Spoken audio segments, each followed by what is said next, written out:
Que a paz esteja contigo.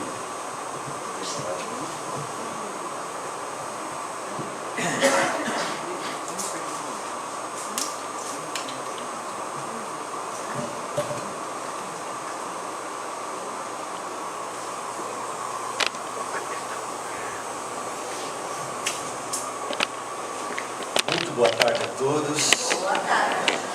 Muito bom estar aqui, muito gostoso estar aqui, depois de uma apresentação musical que nos harmoniza, depois num ambiente que respira trabalho, respira dedicação, respira harmonia. Muito legal que a gente consiga estar aqui para dar importância para as coisas que são importantes, né? Particularmente no final de semana, quem já não se pegou na frente de uma televisão falando assim, que perda de tempo, não é verdade? Se você quer saber para o que você tem dado importância na tua vida, é só analisar no que você tem gasto o seu tempo.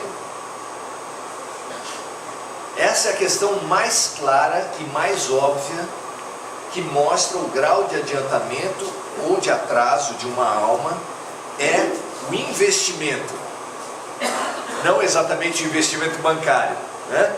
Porque esse realmente não mostra, não atesta nada em termos de elevação espiritual, mas o investimento de tempo, esse recurso precioso que Papai do Céu nos deu e que nos cabe dar o melhor investimento possível.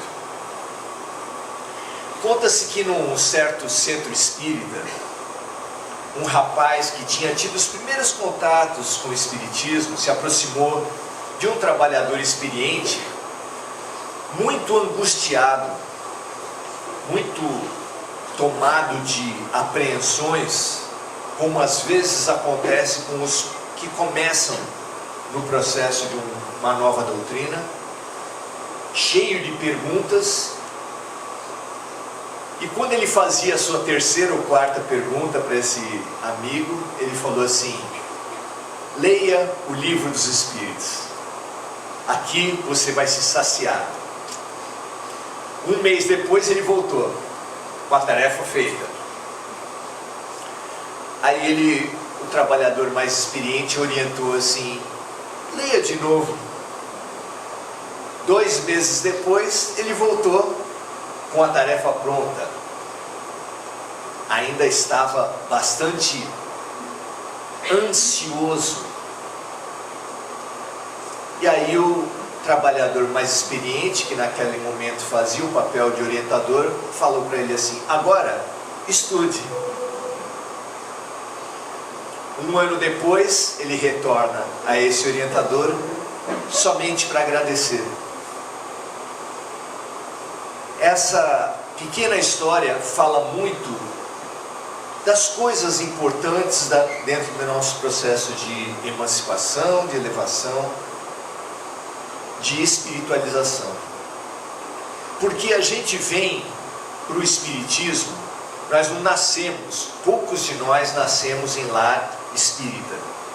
Nós temos uma trajetória. Por trás de todos os rostos, de todas as histórias aqui, tem uma trajetória, e às vezes as pessoas continuam frequentando outras casas, e o espiritismo nunca pediu exclusividade, nunca pediu carteirinha, porque é uma doutrina livre.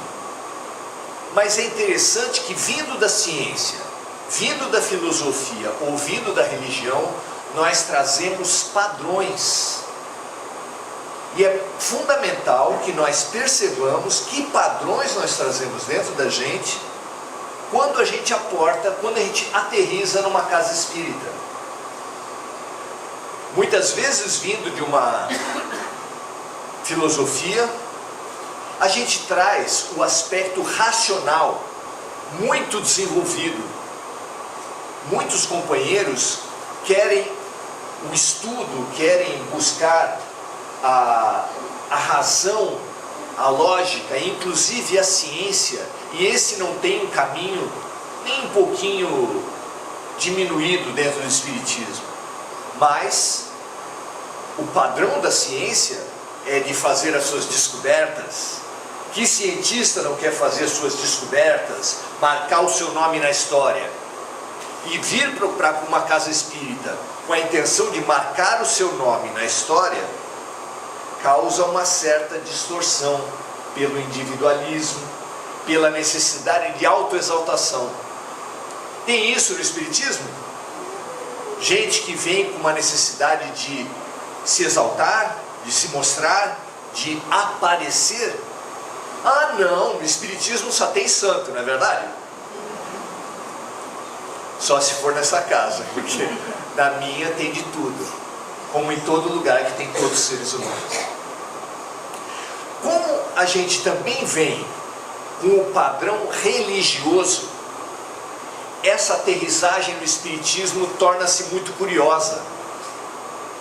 Esse olhar para nós mesmos é fundamental, que a gente se inclua no estudo, que a gente se inclua na observação. Porque qual será o nosso maior material de estudo?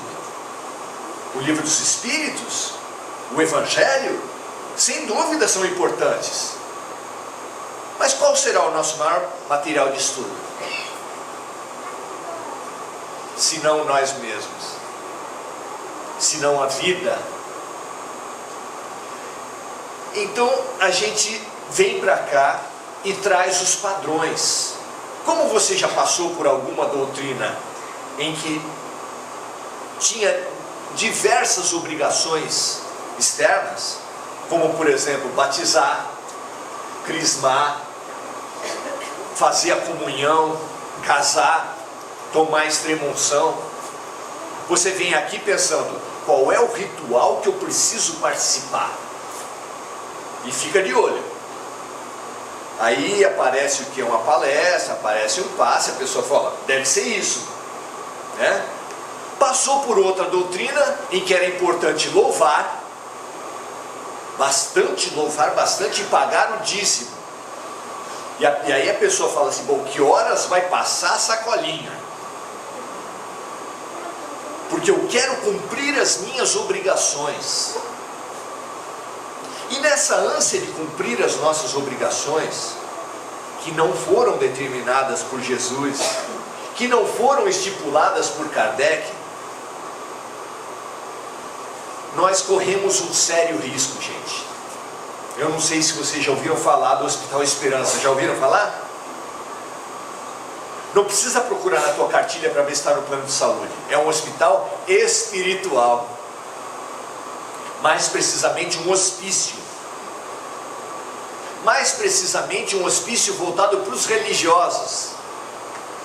Em que tem uma enorme ala para os espíritas. Pode ficar tranquilo, viu? Você vai ter um atendimento garantido. E é muito bom. Mas por que será que há um hospício para aqueles religiosos quando morrem?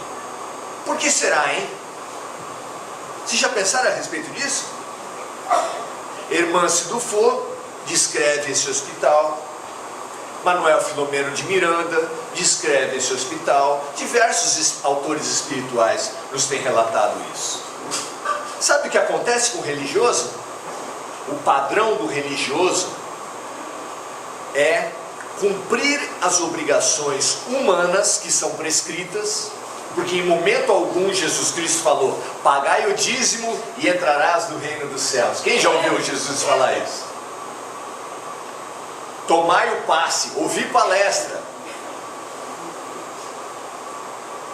crisma, primeira comunhão, extrema-unção. Quando foi que Jesus pregou esse tipo de coisa? São obrigações humanas.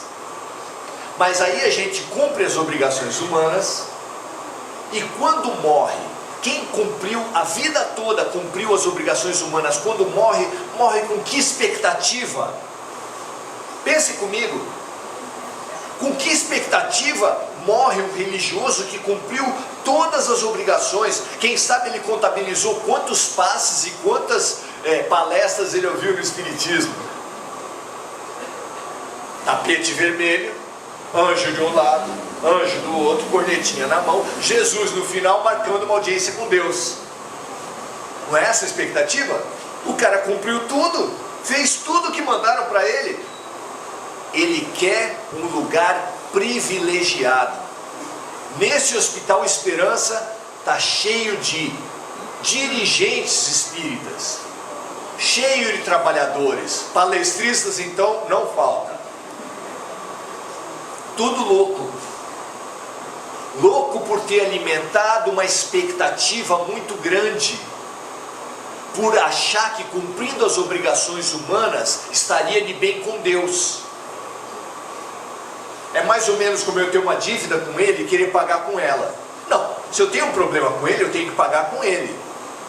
Como é que a gente quer ficar de bem com Deus cumprindo as obrigações dos homens? Mas aí é com esse aporte, com esse padrão que quase todos nós chegamos até o Espiritismo e queremos cumprir as obrigações humanas. Aí a gente ouve, fora da caridade não há salvação, e ficamos pensando, bom, caridade, o que é caridade? Aí se fizer uma pesquisa do que é caridade, a maioria das pessoas pensa em cesta básica. Cesta básica é sinônimo de caridade.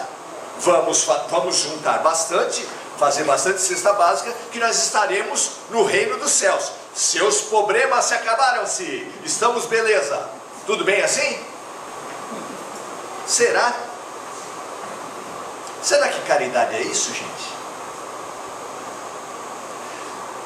A gente corre muito risco no Espiritismo e em todas as religiões de pegar um atalho e perder o rumo.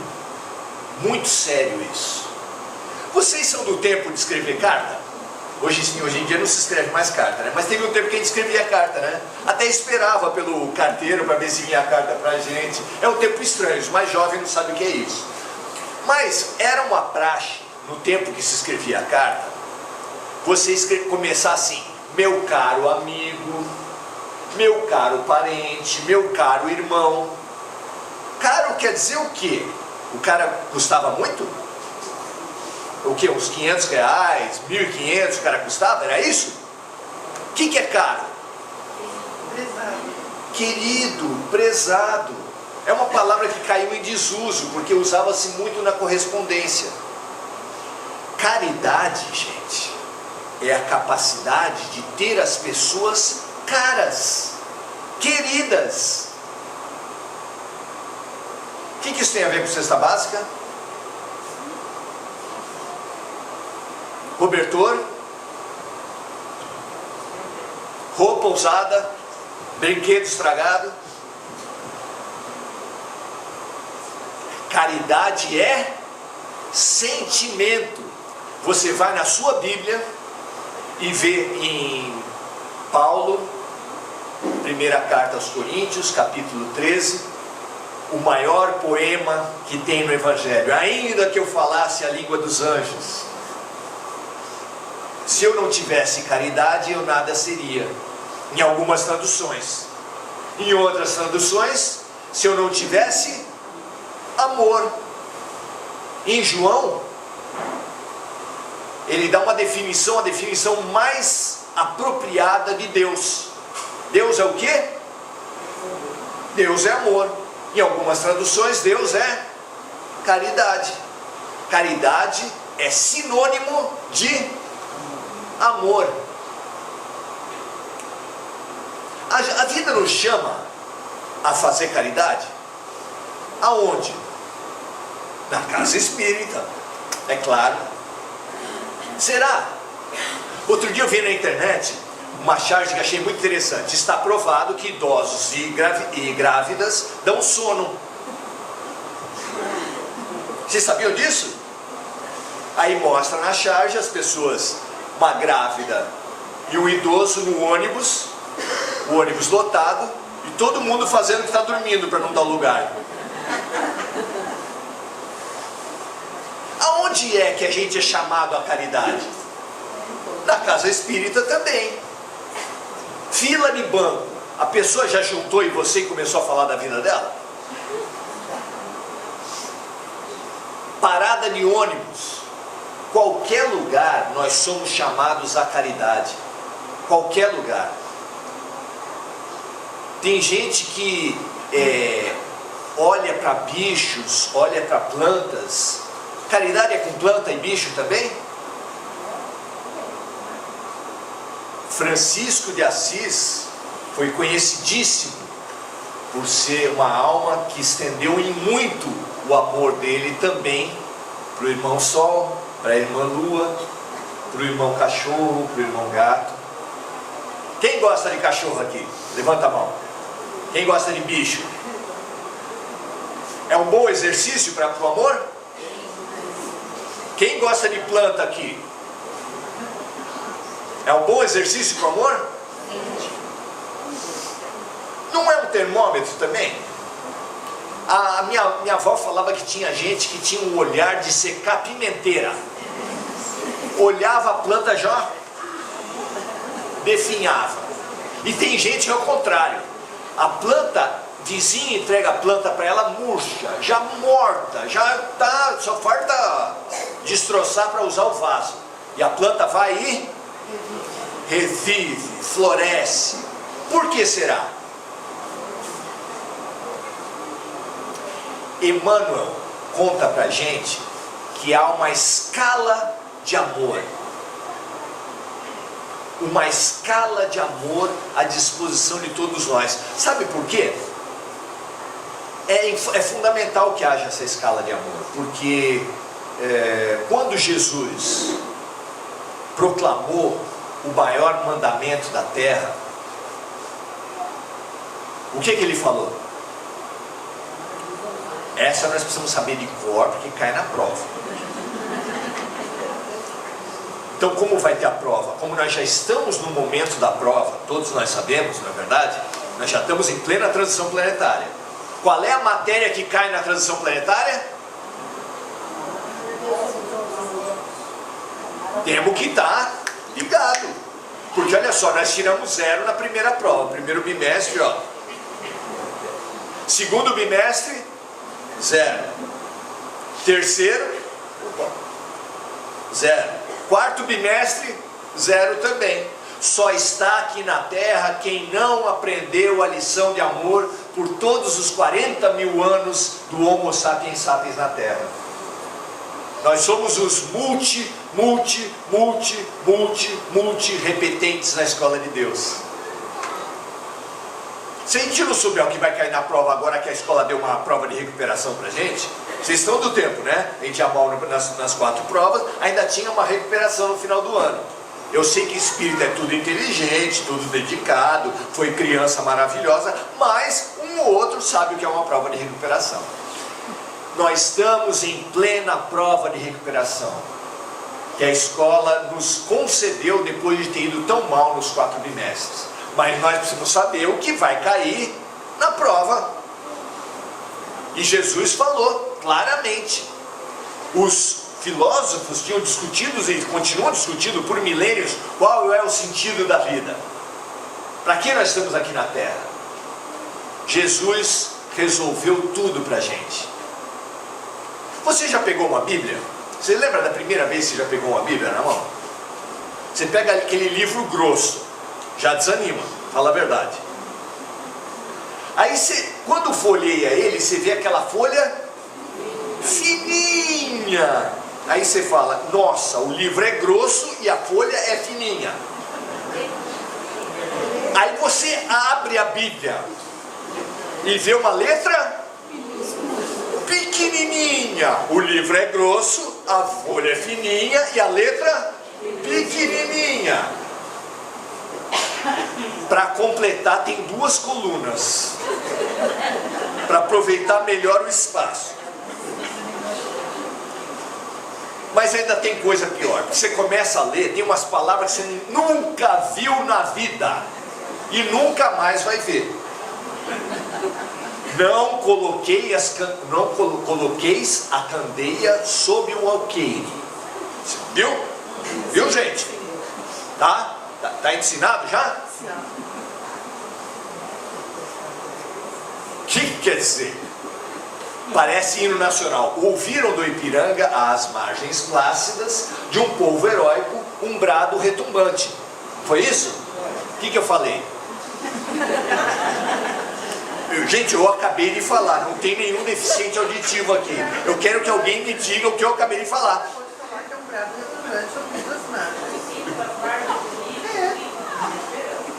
Vocês entendem, gente, que repetir, a nossa religiosidade tem falado que a repetição eleva o espírito. Tanto é que quando você erra bastante, é 50 Pai Nosso, 50 Ave Maria. Quando errava muito, era 200 Pai Nosso e 200 Ave Maria. Ou seja, a repetição eleva a alma. Nós temos repetido o Pai Nosso, nós temos repetido as frases espirituais há muito tempo. Elevou? Não elevou. Você continua aqui, ó. Porque a gente continua usando o Pai Nosso e pensando no que vai ser no dia seguinte. Quem aqui nunca se pegou no meio de um Pai Nosso e sabe, falando assim, onde é que eu estava mesmo? E tem que começar de novo. Eu já entrei nessa. Por quê? Porque a gente reza pensando em qualquer coisa, menos no que está falando. A oração assim eleva, melhora a vibração. A gente até agora está rezando na Ave Maria que Maria é mãe de Deus. Ah, que bacana! Se Maria é mãe de Deus, ela veio antes de Deus. Antes de Deus existir, Maria já existia. Ah, é? Ela deu a luz a Deus, então? Como é que foi esse processo? Quem é o Pai de Deus? Gente, a gente vai repetindo as coisas por absurdo. E a gente vem para o Espiritismo com a mesma cultura religiosa, com a mesma pegada, querendo repetir as mesmas coisas, as mesmas orações. Realmente a gente modifica, a gente reza a Mãe de Jesus, não é verdade? Ave Maria, Mãe de Jesus, a gente muda algumas coisas, mas acaba praticando as mesmas coisas. Sabe por quê? Porque o pensamento humano, e a neurociência já explica isso, nós funcionamos por padrões. É mais ou menos como uma chuva. A chuva que caísse pela primeira vez no terreno, ela baixa a terra, e depois, se ela está em maior volume, para correr, ela vai formando o quê? Filetes, canaletas. Essas canaletas vão se juntando e fazem o quê? Filetes maiores que vão integrar riachos. Esses riachos vão somando e fazem o quê? Rios. Rios pequenos que se juntam em rios maiores que depois vão desaguar no mar. É assim que funciona a tua cabeça. Nós temos lugares já que a água vai sempre calhando, porque depois de cair a primeira chuva, a segunda vai tender para ir para o mesmo filetinho. A quarta, a quinta vai cair para o mesmo filetinho e vai fazendo sempre as mesmas coisas. Elis Regina cantava assim: ainda somos os mesmos e vivemos como os nossos pais. Mas vamos concordar, vocês aí, eu aqui. Se nós estamos há 40 mil anos na Terra e não aprendemos a lição de Jesus, e estamos na última hora, se a gente funciona como padrões, esses padrões têm nos ajudado, têm nos emancipado, então a nossa grande tarefa é rever os padrões. Que padrão eu tenho conduzido a minha vida? Por que elementos, por que práticas eu concebo que a pessoa vai se elevar a partir da religiosidade? E se eu não revir isso, eu vou repetir. Sabe por quê? Porque todos nós estamos condenados a repetir tudo aquilo que a gente não transformar. Então eu vou falar de novo. O que você aprendeu e você não transformar, você vai repetir. Você é obrigado a fazer tudo o que lhe ensinaram na vida? Não. Mas o que você não transformar, você vai repetir. Ah, por que você faz isso? Ah, todo mundo faz. Por que você faz isso? Ah, na minha família todo mundo fazia. Quanta coisa a gente acha que o mundo só piorou, quanta coisa melhorou desde a nossa infância até agora, não é verdade? Você vê aquelas novelas da Viva, Canal Viva, vocês já pegaram isso? Novela antiga, todo mundo fumando. Todo mundo fumando em todas as cenas. Mudou essa questão do cigarro? Mudou muito. Na minha época, na minha adolescência, um homem que pegasse a sua mulher o traindo, ele poderia matá-la em legítima defesa da honra. Ele ia preso, ele ia para a cadeia e o juiz libertava. Sabe por quê? Legítima defesa da honra. Você ouviu falar disso recentemente? O mundo tem mudado para melhor bastante. A gente aqui não está conseguindo perceber. Mas ele muda para melhor baseado em novos padrões, por pessoas que aceitam novos padrões. A questão do homossexualismo, como é que era há 30 anos atrás? A questão da mulher, como era há 30 anos atrás? A questão da criança, são seres humanos, são as questões mais importantes, como é que as pessoas se relacionam. E isso tem mudado muito, graças a Deus e graças àqueles que se propõem a mudar os padrões. E a religião tem mudado muito? Meus amigos, sabe qual é o sermão mais longo que Jesus faz nos evangelhos? A censura mais profunda e mais longa que ele faz no evangelho é contra os religiosos. Ele fala a respeito dos escribas e fariseus, que ele chama de hipócritas. Ele fala que eles são branquinhos por fora, mas por dentro cheios de podridão. Você acha que existem religiosos que gostam de dar receita para os outros, exigir comportamento dos outros, mas eles mesmos não fazem? Vocês acham que existe isso? Jesus falava assim, que coloca no ombro dos outros pesos que eles mesmos nunca pensaram em carregar. Tem isso em outras religiões? Tem isso no Espiritismo? Também tem. Ai de vós, escribas e fariseus hipócritas. Hipócrita é aquele que prega uma coisa, que faz uma coisa, que chega no centro espírita e tem voz de centro espírita. Então vem fazer uma oração. Meus irmãos, hoje nós viemos pensar em Deus. Ele sai daqui na porta, já sai gritando, já sai brigando. Eu não sei se vocês são do tempo, mas eu gostava muito de um desenho animado do Pateta, onde o Pateta andava na rua e ele era gentil, cortês. Minha senhora, meu senhor, pois não, muito obrigado, dá licença. Ele era uma maravilha. Quando esse homem entrava no carro, ele ficava vermelho, saía chifrinho aqui, ó, e ele virava um demônio naquele carro que cortava todo mundo, xingava todo mundo. Isso corresponde à realidade? Se nós só formos espíritas, só formos cristãos dentro da casa, sair daqui, a gente for outro, será que mudou o velho padrão que Jesus mais combatia há 2000 anos atrás? Jesus fala para a gente de uma maneira muito clara: nem todo aquele que disser Senhor, Senhor, entrará no reino dos céus, mas sim aquele que fizer a vontade do meu Pai.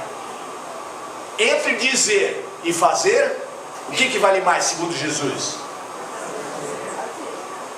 Diz ele também, se você estiver indo para o seu centro espírita, quer dizer, se você estiver indo para a sua casa de oração, mas lembrar que tem uma diferença muito grande com alguém, que alguém lhe tem um pensamento ruim, larga a tua oferta no altar e reconcilia-te já, enquanto estiver a caminho. O que quer dizer isso? Precisa ser intérprete, precisa ser pastor, precisa ser padre para entender que o que Jesus está falando, que muito mais vale o ato concreto do que os ritos religiosos. E é por isso que os religiosos estão enlouquecendo e vão para o hospício depois que morrem. Porque cumpriram os ritos, cumpriram as práticas exteriores, mas você chega lá e fala assim: eu tenho 30 anos de palestra em centro espírita. Que vantagem você acha que você tem lá no mundo espiritual? Não, eu dei mais de 15 mil passes na minha vida. O que você acha que rende? Alguma prerrogativa especial? O que vale mais? Um religioso que formalista, que faz as coisas que mandam para ele, ou um ateu que é solidário, que é próximo, que diz que não fala, que não acredita em nada, mas que é próximo das pessoas, que é sensível para o problema humano? Qual deles vale mais? Vamos colocar Jesus nisso de novo. Havia um pai que tinha 2 filhos, e ele pediu para os 2 que lhe fizessem um trabalho. Um era tinhoso e falou: eu é que não vou fazer. E o outro era super cortês e falou assim: pode deixar, pai, que eu faço. Só que o primeiro, que era tinhoso, saiu dali pensando. E pensando, ele falou assim: espera um pouquinho, eu vou fazer. Foi lá e fez o que o pai queria. O outro, que era só muito polido, muito gentil e muito educado, quando saiu dali pensou: eu aqui não vou fazer. Pergunta Jesus: qual dos 2 fez a vontade do pai? O que falou ou o que fez? Vocês entendem, gente? Nós funcionamos, a mente humana funciona por padrões. Mesmo a pessoa que nasceu espírita nessa encarnação, nas outras 200 que ele já teve até agora, ele certamente não foi espírita. Isso quer dizer que nós vimos, nós trazemos, nós aportamos no espiritismo com padrões de comportamento. E esses padrões são, se não forem tratados já, são enlouquecedores. Por isso é que os donos do Hospital Esperança mandaram a gente aqui hoje, para melhorar um pouquinho a nossa saúde mental, e porque já está lotado, tem marca no corredor. O SUS não dá mais conta, gente. Nós precisamos desenlouquecer. Nós precisamos entender o que é, afinal de contas, a religião. Para que serve a religião? Então, na passagem que eu ameacei falar e não falei, os judeus tentaram fazer uma pegadinha para Jesus. Porque não só Moisés tinha dado 10 mandamentos, que é muito difícil eu perguntar aqui para vocês qual é o mais importante, certo? O que é mais importante? Não matar, não mentir ou não cobiçar a mulher do próximo? Pois é, mas é difícil você responder entre os 10 mandamentos, né? Aí Jesus saiu da pegadinha, como saiu de outras, não só saindo para se livrar, para se dar bem, mas para ensinar a gente por todos os tempos. E ele disse: ouve, ó Israel, amarás o Senhor teu Deus de todo o teu coração, de todo o teu pensamento, com toda a tua alma. Mas há um segundo mandamento que é parecido a esse, que é semelhante a esse: amarás o teu próximo como a ti mesmo. E aí ele revelou o grande plano facilitado para nós que nos aterrorizamos com a Bíblia. Sabe o que ele falou depois de ter dado esse mandamento? Nesses 2 mandamentos estão contidos toda a lei e os profetas. Olha só, gente, é um plano facilitado 10 vezes no cartão. Toda a Bíblia está contida em 2 orações. Não é bom isso? Se você conseguir destrinchar e entender esse mandamento, você tem tudo, segundo Jesus. Não sou eu que estou falando. Eu tenho autoridade para falar isso? Eu não, mas Jesus falou. Então hoje aqui nós viemos tentar descobrir um pouco do que vem a ser o projeto pedagógico de Deus. Porque se a vida é uma escola e a terra é uma escola, ela tem um projeto pedagógico. O que a gente mais quer quando vai colocar o nosso filho numa escola? Se a gente souber que naquela escola o professor de matemática não se fala com o de português, os professores não conversam entre si, não fazem nada junto, cada um no seu quadrado, cada um pensa de um jeito, cada um dá aula do seu jeito, você acha que essa escola é boa? Claro que não. Você quer uma escola que tenha interligação, que tenha um projeto pedagógico que coordene todas as ações, uma linha filosófica que coordene tudo. Então, nós precisamos investigar. Será que tem isso na Terra? Precisamos investigar. Porque houve um tempo que a religião era assim, ó, baseada no medo. O medo era o sentimento básico das religiões. Até hoje tem gente que se elogia: Maurício, eu sou uma pessoa temente a Deus. Isso é bom? Imagina o seu filho chegar para você e falar assim: mãe, eu tenho muito medo da senhora. O que você acha? Horrível. Alguma coisa deu muito errado na tua vida, que o teu filho tem muito medo de você. Mas teve um tempo que a religião era basicamente baseada no medo. As pessoas achavam que a ira de Deus, e isso é só ler o Velho Testamento, leiam, você vai ver a ira de Deus acabando com Sodoma e Gomorra, a ira de Deus atuando sobre Nínive e em diversas outras situações. A ira de Deus, tinha-se muito medo de Deus, porque ele distribuía graças e desgraças, e o ser humano estava sujeito a um Deus cheio de ira. Isso é de dar medo, não é? Caramba, é para ter medo mesmo. Mas que Deus é esse? Será que esse Deus é o Deus de hoje? É o Deus que nos convida hoje, o Espiritismo? Certamente não. Mas naquele tempo, como é que se aplacava a ira dos deuses? Lá na antiguidade? Com ofertas, oferendas. Ah, só plantas, só frutas que se oferecia naquela época? Não. Animais. Ah, só frutas e animais? Não. Gente. Se matava gente para aplacar a ira dos deuses. Vocês acreditam nisso? É só ver a história das religiões. Até hoje, tem gente que negocia com o mundo espiritual? Vocês já ouviram falar daquele tardo Santo Antônio, que não sai do copo de cachaça, virado de cabeça para baixo, enquanto não apareceu o príncipe encantado? Subir o Monte Serra, lá em Santos, de joelho, quer dizer que você vai alcançar as graças de Deus. Até hoje as pessoas acreditam nisso. E tem sacrifícios de animais, e ainda tem até sacrifícios humanos. Então a história das religiões, a história não é assim como ensinaram para a gente na escola. Tem uma fase, essa fase acabou, mudou tudo. Não. A história das religiões é uma história de padrões comportamentais, daqueles riozinhos que correm na nossa mente. E os padrões comportamentais não acabam com datas e nomes, como a gente aprende na história. Os padrões comportamentais a gente carrega até hoje. Por isso que até hoje a gente faz sacrifício, negocia com Santo Antônio, mata a galinha na esquina. Porque a gente tem padrões de toma lá, dá cá, negocia.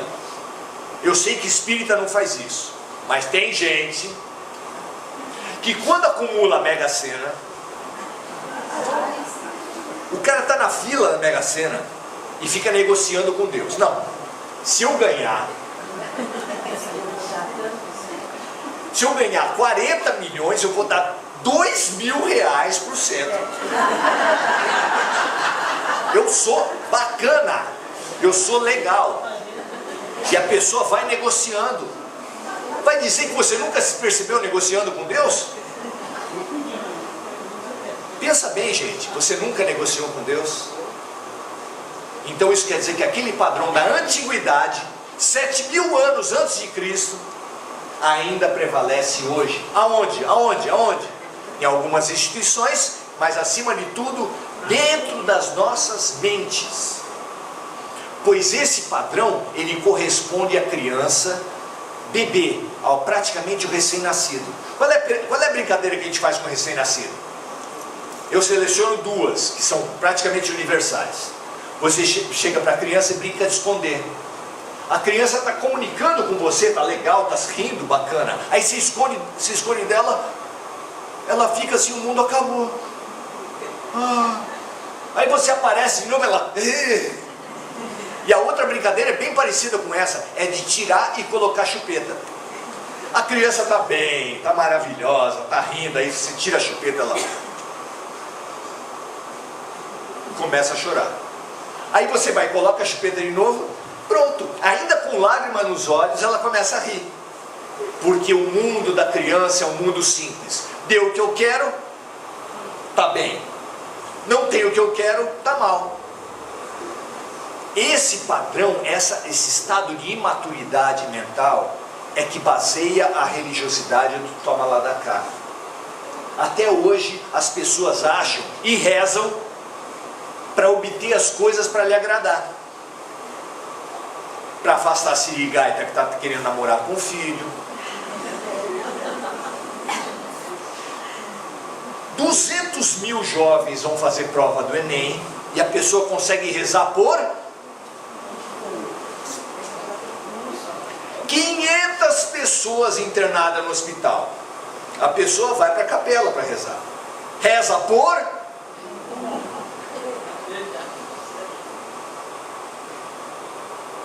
Não é assim? Olha o que é a distância matemática entre nós e Jesus. O nosso amor é um amor de cerquinha. A gente reza por quantos? Faz as contas rápido aí. 10, 15. O melhor de nós está rezando por 30. O mundo espiritual fala que são afetos ao planeta Terra 20 a 25 bilhões de espíritos. Jesus reza, ama, pensa e trabalha por 25 bilhões de espíritos. E nós rezamos por 15. A diferença que tem entre nós e Jesus, matemática, é de 15 para 25 bilhões. Tem diferença?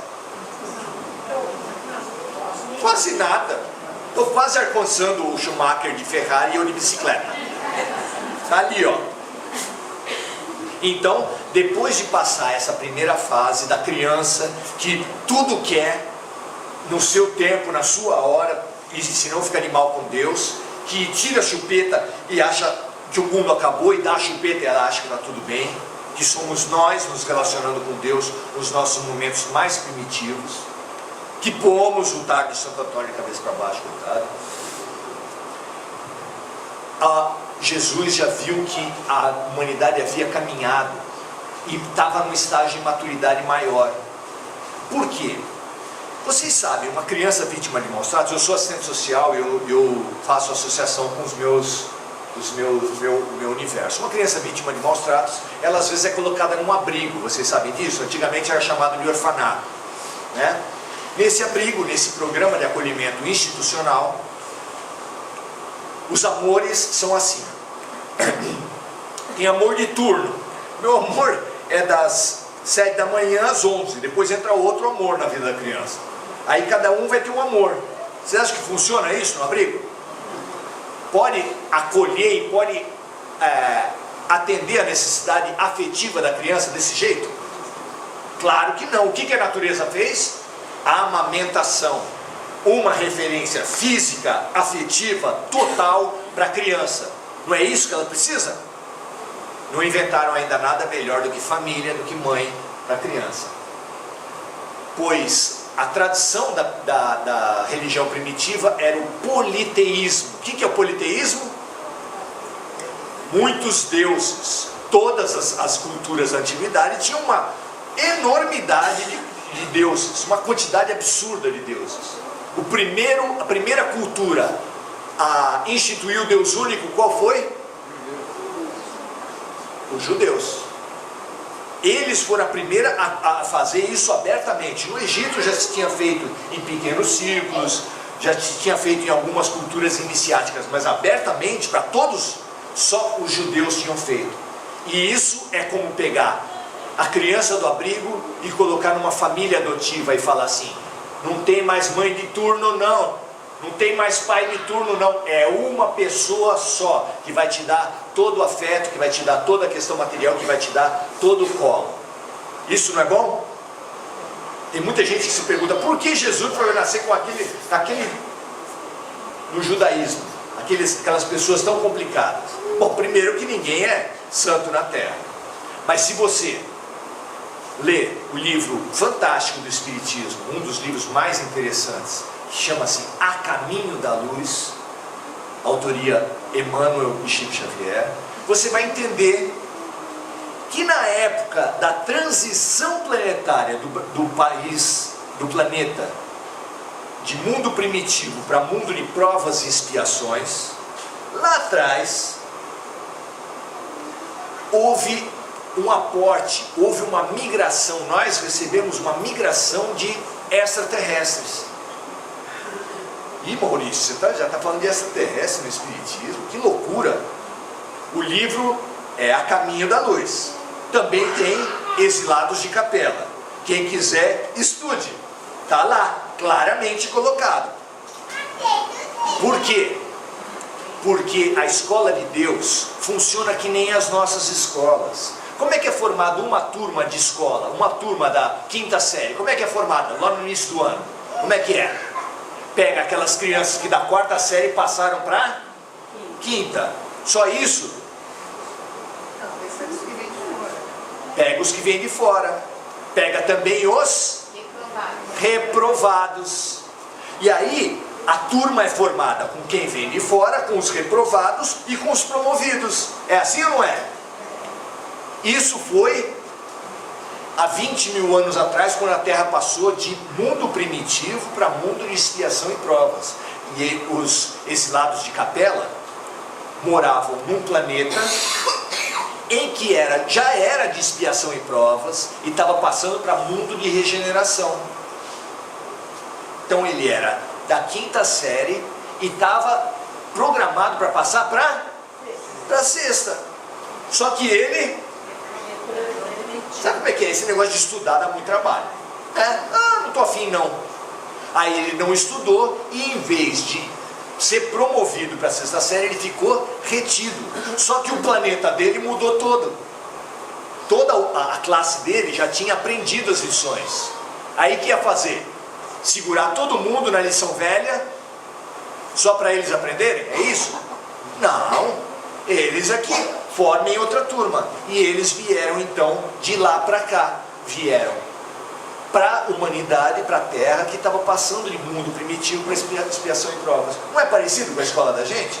É a mesma coisa. Tem muita gente que fica intrigado. Nossa, como é que vai ser a transição planetária? Do mesmo jeito. A mesma coisa.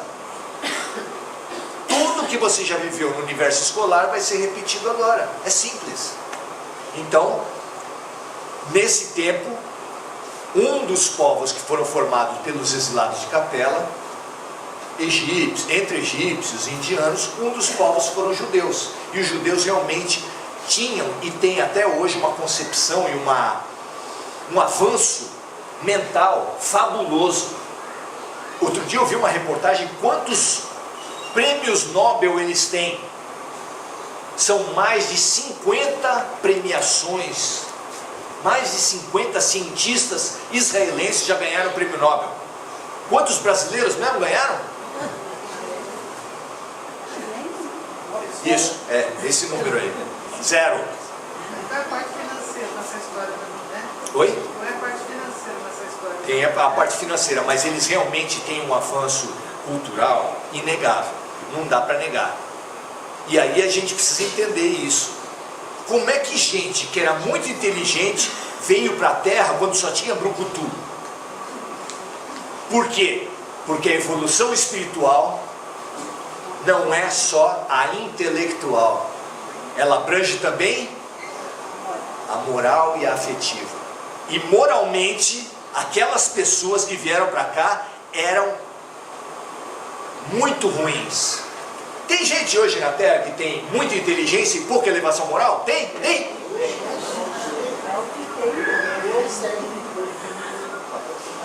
Para quem já ouviu falar de operação qualquer da Polícia Federal, sabe do que eu estou falando. Para quem já ouviu falar de serial killer, sabe do que eu estou falando. O que não falta é gente inteligente, mas que moralmente, se você ler o livro Ícaro Redimido, você vai ver ali a comprovação do que a gente já sabe pelos livros de história, que Alberto Santos Dumont se suicidou quando soube que o seu invento, que foi fruto de um grande avanço intelectual, foi usado para brasileiros matar brasileiros, bombardear brasileiros. E aí ele foi para o Guarujá e se matou. Piorou tudo, né? Mas deixa para lá. Nós não estamos aqui para julgar Santos Dumont. Só que às vezes o suicida, achando que vai achar uma solução, ele piora completamente para a vida dele. A gente não pode nunca no Espiritismo deixar de falar isso. A saída do suicídio é uma saída absurda, é uma saída que só complica. É mais ou menos como você ter uma dívida de 5 mil, entrar no banco, fazer uma dívida de 40 mil, pagar os seus 5 e gastar os outros 15 em bobagem e falar assim, estou bem. Se ele está bem, ele tinha uma dívida de 5, passou a ter uma dívida de 40, como é que ele pode estar bem? Mas essa é a ilusão do suicídio. Então, na segunda fase da humanidade já tinha a religiosidade do Deus único, e isso foi fabuloso para todos nós. Como para todos nós? Nós não somos judeus? Ora, gente, onde é que você acha que você estava há 40 mil anos atrás? No Brasil? O que era o Brasil há 40 mil anos atrás? Há 15 mil anos atrás? 5 mil anos atrás? Não, nem existíamos como hoje nós concebemos. Existia como as comunidades indígenas, que foram invadidas pelos portugueses, não colonizadas, né? Muito bem, foi crescendo a humanidade como crescem as crianças. E tem uma certa idade que as crianças crescem e já começam lá por 1 ano de idade, que elas começam a andar. Essa é a idade mais perigosa para ter criança em casa. Por quê? Porque é aí que qualquer um descobre que a casa não foi feita para criança. Quem inventou que a tomada tem que ser baixa? Não foi criança. Quem inventou que produto de limpeza tem que ser colorido, em garrafa de Coca-Cola e ficar debaixo da pia, bem ao alcance da criança? Quem inventou isso? Então, nesse momento é o momento que mais acontecem acidentes domésticos. Crianças morrem por acidentes domésticos. Por quê? Porque a criança ganhou uma autonomia física que ela não tinha, sabe engatinhar, sabe andar, mas não tem autonomia intelectual. Ela não sabe o que é bom e o que é ruim. Nesse momento precisa que o adulto faça o que para ela? Uma aula de química. Meu filho, se você ingerir o detergente, vai fazer o efeito tal e tal e tal no seu organismo. O cloro, se você ingerir uma garrafa de cloro, vai fazer uma reação química assim, assim, assado. Ele já bebeu a coisa inteira e você está dando aula. É ou não é? O que precisa falar para a criança nessa hora? A gente fala. O que a gente fala para a criança quando ela está indo pôr o dedo na tomada? Não. Não tem teoria, não tem aula, não tem nada. É? Não. Sabe o que Deus falou quando a gente mandou um profeta para ensinar para a gente, quando a gente estava nessa idade espiritual? Foi Moisés, nos 10 mandamentos. Qual é a palavra que mais se repete nos 10 mandamentos? Não pode, não faça, não é certo. Não tinha discussão, é não. Por quê? Porque aquilo era um grande avanço para aquele tempo. As pessoas estavam saindo do toma lá da cá, da negociação com Deus, e com Moisés, a grande mensagem que Deus passou para a gente: não é com toma lá da cá que você fica de bem com Deus, é pelas suas atitudes. Deixe de fazer coisa errada que você vai ficar de bem com Deus. Não é melhor do que toma lá da cá? Não é melhor? Foi uma grande revolução que Moisés trouxe. Só que 2000 anos e tanto depois de Moisés, o mundo espiritual chegou à conclusão de que ainda não estava bom, de que estava se cuidando de crianças, falando uma coisa e fazendo outra, com a tal da hipocrisia, que era preciso ensinar o que é fundamental para criar uma criança. E eu vou perguntar uma coisa que você já sabe: qual é a coisa mais importante para criar uma criança? É o amor. E o amor você demonstra como? Aula, giz, lousa. Como é que você ensina o amor? Praticando. Como é que os antigos falavam? Um exemplo vale mais do que 1000 palavras. Quem é que podia praticar o amor mais puro, mais limpo, mais iluminado na terra? Quem é? Tem coisa, você já sabe que é assim, tem coisa que a gente manda alguém fazer. Vai lá e faz. Vai lá comprar uma dúzia de ovos na mercearia, você manda o filho. As coisas mais importantes você manda quem? É você que tem que fazer.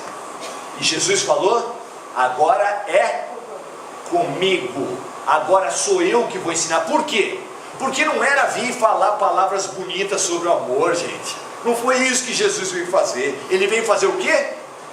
Exemplificar, praticar, demonstrar o amor. E ninguém podia fazer isso. As pessoas perguntam: mas por que Jesus veio de lá de cima, demorou 1000 anos para descer, para ganhar corpos espirituais que ele já não tinha? Como é que ele... Por que ele fez tanta coisa se tinha Buda, Gandhi, Francisco de Assis, um monte de almas boas? Tinham almas boas, mas ninguém sabia praticar o amor como Jesus. E ele veio demonstrar isso. E ele veio e demonstrou. Tudo isso se compara com essa evolução da criança.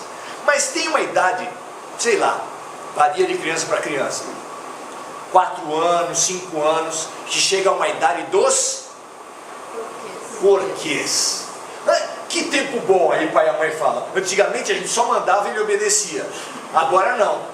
Agora você fala, não pode, ele por quê? É mais ou menos como se viesse Moisés e falasse para a gente assim: não matarás. Aí você: não matarás por quê? Não prestar falso testemunho. Não mentir por quê? Não cobiçar a mulher. Isso aí deixa para lá. Nessa idade dos porquês, a humanidade já não bastava mais ordens, não bastava mais mandamentos. Era preciso explicar as coisas. Sabe como é que o mundo espiritual resolveu isso? Mandando um livro com 1019 perguntas, pelos espíritos mais elevados que tinham e mais didáticos para ensinar o ser humano. Que livro é esse? O Livro dos Espíritos. É a correspondente idade dos porquês que foi respondida, que foi atendida com o Livro dos Espíritos, que até hoje causa polêmicas nas pessoas, as pessoas não entendem direito, mas é através dele que a idade dos porquês foi atendida. Nós precisamos repensar, como foi falado desde o início, todos esses nossos padrões. Se a gente ainda traz o padrão do medo para se relacionar com Deus, se a gente ainda acha que não fazendo errado está mais que bom. Tem muita gente que fala isso: eu não faço coisa errada, já estou bem. Isso é época de Moisés. Não temer e fazer ofertas é época da antiguidade, milênios antes de Moisés. Praticar o amor é a mensagem de Jesus. E praticar o amor entendendo o que está acontecendo é o legado do Espiritismo. Por que a gente deve praticar caridade, gente? Nós somos do Espiritismo e nós entendemos que fora da caridade não há salvação. Mas isso é só um mandamento. Na fé raciocinada nós precisamos entender por que eu devo praticar a caridade. Por que só fora da caridade não há salvação? Por que isso? Praticar o amor. aprender a ser gente, para praticar o amor. Mas amor e caridade são sinônimos, né? Eu queria que vocês pensassem junto comigo, né? Porque se nós somos andando de bicicleta, Schumacher de Ferrari, e essa distância só aumenta, nós precisamos ter um plano de como aprimorar o nosso amor. Como é que a gente aprimora o nosso amor? Nosso amor está legal? No tempo que Jesus falou assim, amarás, deu um mandamento de amor, todo mundo está de bem na escolinha do professor Raimundo. Fala a verdade. Se todo mundo ama um animal, ama uma planta, todo mundo ama a sua mãe, todo mundo ama o seu filho, nós estamos de bem com Deus, estamos ou não estamos? Estamos legal, não é? Mas Jesus, sabendo disso, antes de morrer, reuniu só para os discípulos e falou assim: um novo mandamento vos dou, vós sereis reconhecidos pelo amor que tivereis uns pelos outros. Mudou alguma coisa? Nada. Mas ele pôs 4 palavras: amai-vos uns aos outros como eu vos amei. E aí nós estamos tirando 10. Sabe aquele personagem da escolinha? Estou tirando 10. Tá bacana. Quando ele falou como eu vos amei, quem acha que ama como Jesus amou aqui? Nós estamos no 10. Quando ele falou essas 4, caem para o 0. Então, nós precisamos entender qual é o mecanismo que existe para nós nos aproximarmos. Não igualarmos nessa encarnação, não é possível. Mas para nos aproximarmos do amor de Jesus, o que é preciso fazer? Qual é o exercício que é preciso fazer? Oi? Praticar o amor.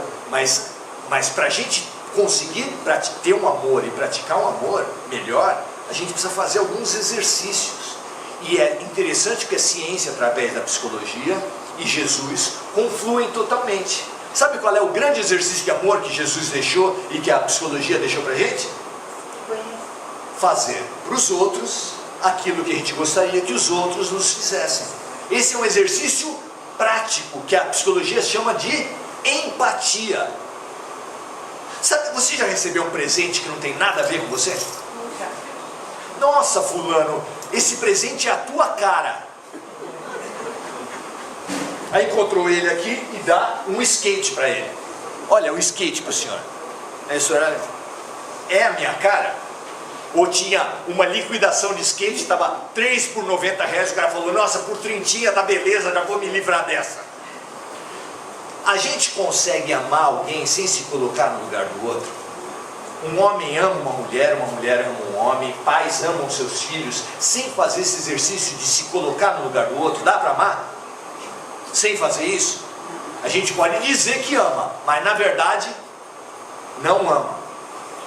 Porque esse amor de colocar a camisa do seu time na maternidade, na porta da maternidade, é um amor para mim. O amor de querer que o filho siga a profissão do pai é um amor meu. Querer que ele faça as mesmas coisas que você, que ele pense do mesmo jeito que você, é um amor egoísta. Tem muita gente que pensa, no meu trabalho está bem, todo mundo faz o que eu quero. Na minha família está bem, todo mundo faz o que eu quero. Que amor é esse? É o amor Paula Toller.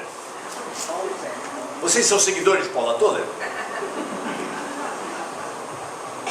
Esse amor é receitado assim: longe do meu domínio, você vai de mal a pior.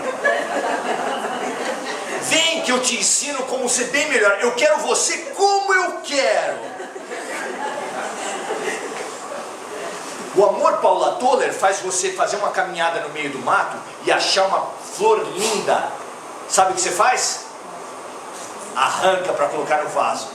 Você acha um passarinho que canta maravilhosamente. Você gosta tanto do passarinho, mas você ama tanto o passarinho que você pega para pôr na gaiola. Aí você anda na rua, vê uma pessoa bacana, uma pessoa simpática, legal. Você quer casar.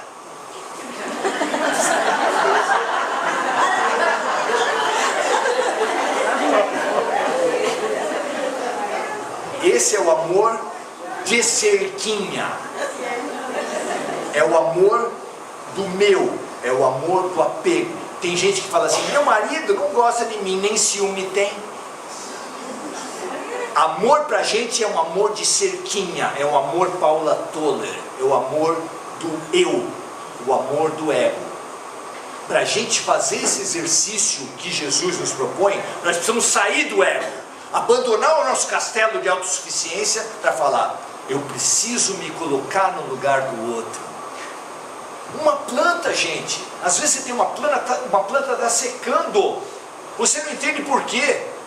Aí você vai testando, está pondo água demais, está pondo água de menos, esse lugar está com muito sol, está com pouco sol, não é assim que a gente faz?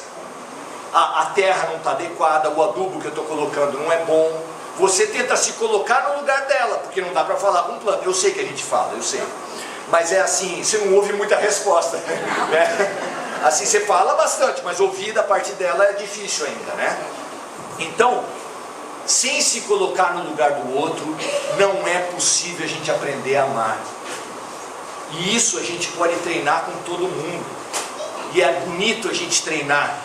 É bonito a gente ver que está aprendendo a fazer isso. Com planta, com animal, com criancinha. Quando chega um bebê na tua vida, você tem um checklist. Ele começa a chorar. Acabou de mamar, não é fome. Já pus para rotar, não é gás. Já limpei, não é sujeira. E continua chorando. Mas você já começa, caramba, o que acontece? Muda de colo, chora mais. Porque às vezes tem uma coisa assim que a criança encasqueta com a pessoa, você tem que mudar de colo, muda para uma outra pessoa, põe em posição diferente, você não sabe o que é. Eu já tive a minha filha com otite. Otite de repetição, uma inflamação no ouvido, e ela não falava pra gente, né? Falava pra filha assim, venho por meio dessa solicitação de Vossa Senhoria que declare por que está doendo, caramba!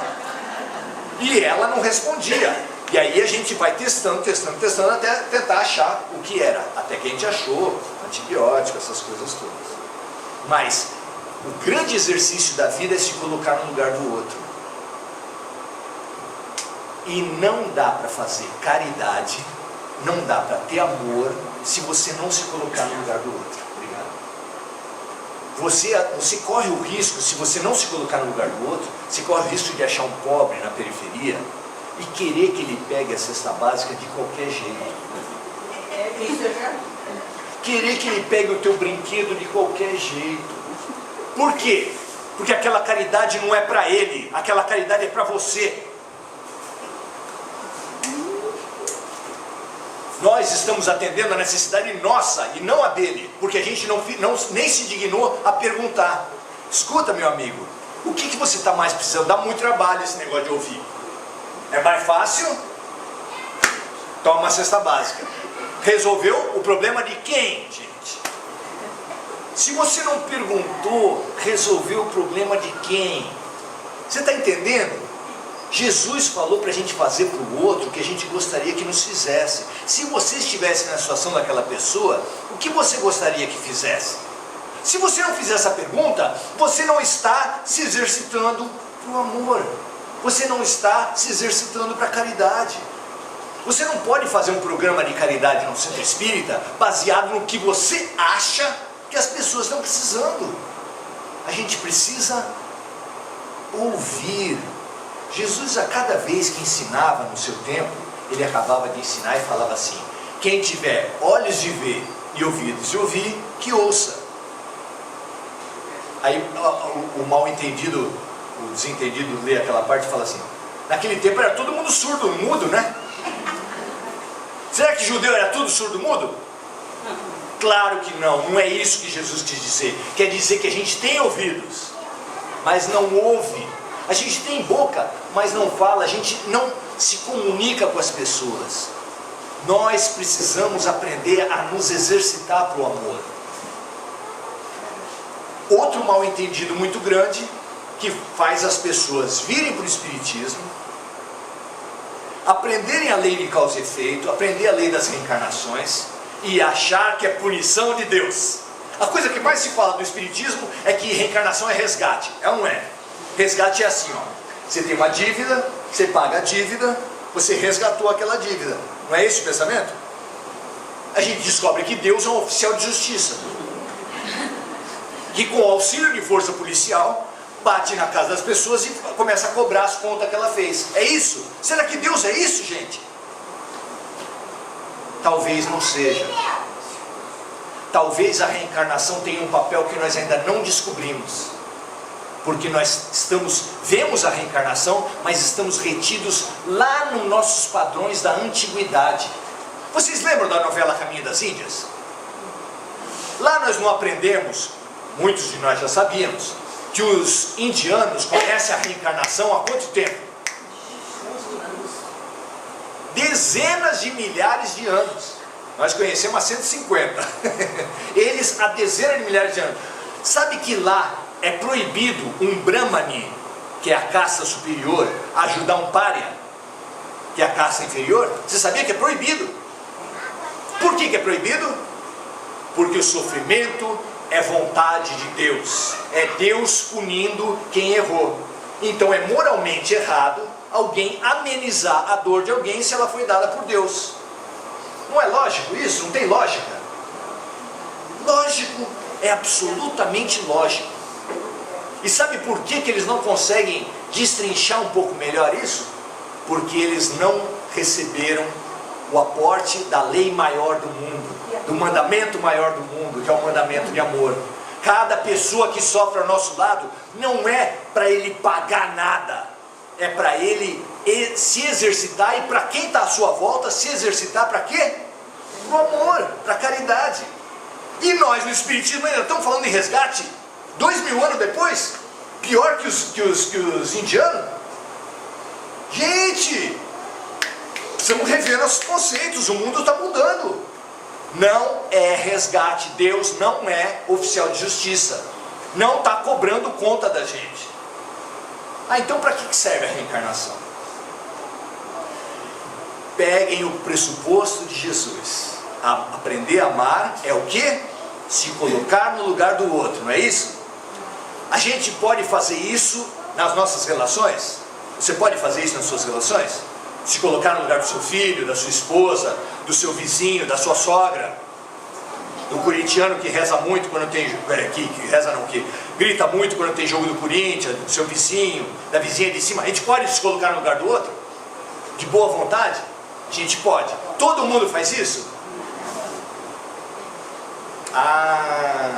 Não é todo mundo que se dispõe a se colocar no lugar do outro pelo amor, por solidariedade e por boa vontade. Sabe o que a vida faz então? Aquele homem que passou 3 ou 4 vidas maltratando mulheres, pelo pressuposto de que o homem é mais importante, mais capaz e mais inteligente e mais merecedor que a mulher. É uma verdade, né? Lógico, mas tudo bem. Vou apanhar. Um homem que não aprendeu isso numa encarnação, maltratou muitas mulheres. Na outra encarnação, os protetores pensaram uma vida que colocaram os maiores amores como filha, como mulher, como mãe. E sabe o que ele fez? Desprezou essa oportunidade e maltratou a filha, a mulher e a mãe, mesmo que ele amasse. Que alternativa tem a vida para ensinar essa pessoa? Pode ser que numa vida posterior ele nasça como mulher. É resgate? É punição? É Deus se vingando do errado? Ele está fazendo na carne, está fazendo na matéria o que a pessoa foi incapaz de fazer no espírito. Vamos tentar entender, gente. O homem precisa aprender a se colocar no lugar da mulher? Aí tem a volta também. A mulher precisa aprender a se colocar no lugar do homem? Entender que graça tem um quadradinho com um monte de gente num campo de futebol correndo atrás de uma bola? A gente não tem um desafio para aprender? O judeu tem alguma coisa a aprender com o palestino? O brasileiro tem alguma coisa a aprender com o argentino? Nós temos alguma coisa para aprender uns com os outros? O argentino não. Não, né? Com o corintiano não, com o argentino não. Nós temos muito a aprender uns com os outros. Quem gosta de futebol sabe que os japoneses vieram aqui na Copa do Mundo no Brasil e fizeram uma grande reportagem com eles. Porque eles foram para o estádio gritaram, torceram, fizeram tudo que todo mundo faz no estádio e fizeram muita sujeira também. Deixaram todo lugar sujo. Aí antes de sair, um deles puxa um saco de lixo do bolso. O cara foi para um jogo de bola com um saco de lixo no bolso. E aí eles todos se abaixaram, pegaram aquele lixo, colocaram no saco e saiu cada um com o seu saquinho de lixo. Isso tem alguma coisa para ensinar para o brasileiro? Nós temos alguma coisa para ensinar para os japoneses? Porque também a gente pode cair nessa de que nós somos o pior país do mundo. E eu não acho que é verdade. Lá, os adolescentes não são tratados pelo prenome quando vão para a escola. É assim, se fosse aqui seria os Souza, os Araújo, os Almeida. Por quê? Eles estão carregando o nome da família na escola. Se eles não passam de ano, eles estão sujando o quê? Desonrando o nome da família, uma tradição às vezes de séculos, que todo mundo foi bem na escola. Sabe o que ele faz? Alguns deles fazem quando não passam de ano? Se matam. Quantos casos de adolescentes que se mataram por não passar de ano você ouviu no Brasil? Não, eu não estou falando de festa, eu estou falando de se matar. Nós temos uma inteligência emocional que pode ser muito bem aproveitada pelos japoneses, para eles entenderem melhor.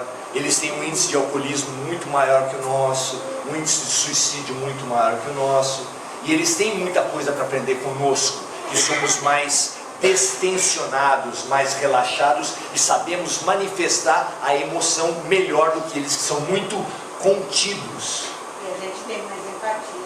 E eles podem ensinar muitíssimo para a gente. Mas se você ficar fechado no seu orgulho, o homem contra a mulher, o rico contra o pobre, o branco contra o negro, e achando quem é o maior, quem é o melhor, homem contra a mulher é guerra dos sexos, rico contra pobre é luta de classes. A gente transforma tudo que era exercício de amor para ser exercício de ódio, de guerra, de competição, de exploração.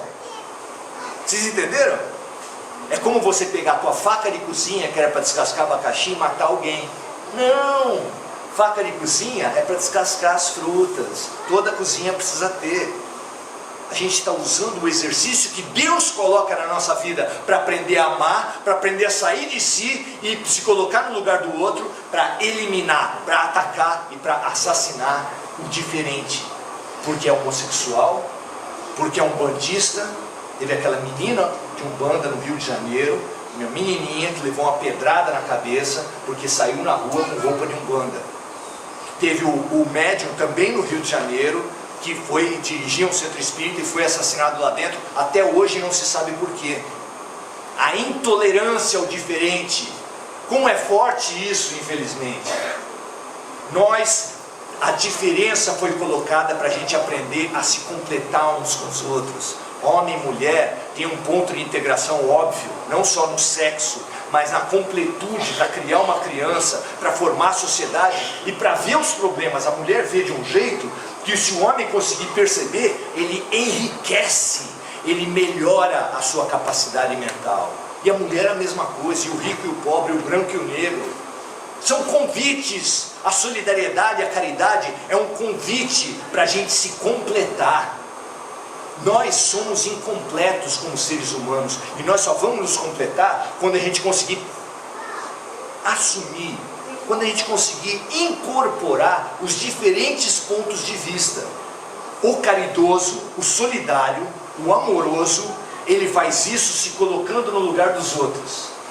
Toda quarta-feira, Chico Xavier, 5 quadras de necessitados, e ele ouvindo um pouquinho as pessoas e ajudando. Ouvindo e ajudando. A caridade, quando você se coloca no lugar do outro, você incorpora um patrimônio para a tua alma. Entenda o que eu estou falando? Incorpora que patrimônio? O patrimônio de se colocar no lugar do outro.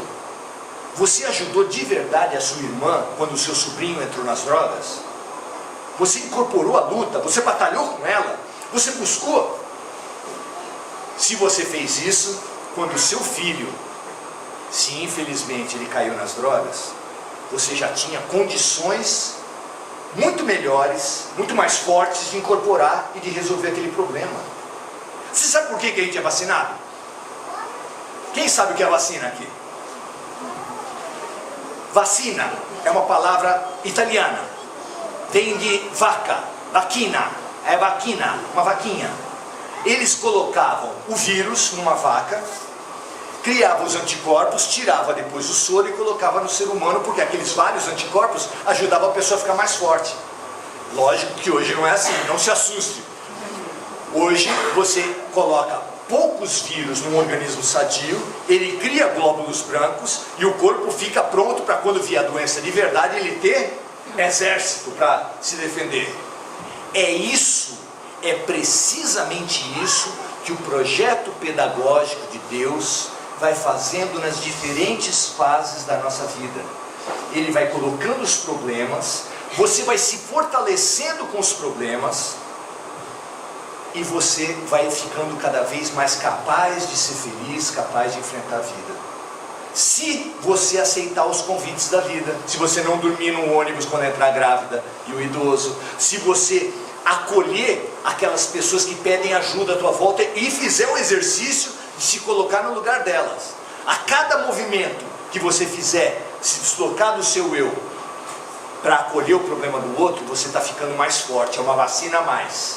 Imagina, Chico Xavier a cada quarta-feira tomava 500 vacinas. Isso é que é se fortalecer, é ou não é? Então você pode comemorar um ato de caridade, e vai ser fantástico. Se você conseguir sair do seu eu, ouvir o que aquela pessoa precisa e acolher, e apoiar, e ajudar, às vezes só ouvindo, aí você pode comemorar. Tem um ato de caridade na tua vida. Se você não conseguiu fazer isso até agora, você pode ter entregado todas as cestas básicas, todos os brinquedos que você queria, mas você ainda não entendeu o que é a lição de amor, o que é o projeto pedagógico de Deus que Ele está te oferecendo há tanto tempo. Nós somos convidados. Fora da caridade não há salvação. O sentido da vida é amar. Amai-vos uns aos outros. Amemo-nos uns aos outros como Jesus nos amou. Sem dúvida esse é o mandamento. Sem dúvida é isso que vai cair na prova. Sem dúvida é isso que a gente pode usar até o final dos nossos dias. Que não interessa se você é velho ou é novo, ninguém aqui sabe quantos dias tem pela frente. Nós precisamos aproveitar. E o que é aproveitar esses dias? É a lição do amor. É a lição da caridade. Se você gosta de fazer exercícios espirituais, se você lê Rajneesh, se você faz yoga, se você faz os mais diferentes exercícios, faça, não faz mal. Mas tenha a consciência de que você está na Terra apenas para aprender a amar. Nós estamos na Terra apenas para aprender a amar. Então, aproveitemos os livros que Papai do Céu colocou na nossa vida. Quais são os livros? Sua mãe, o seu marido, o seu filho.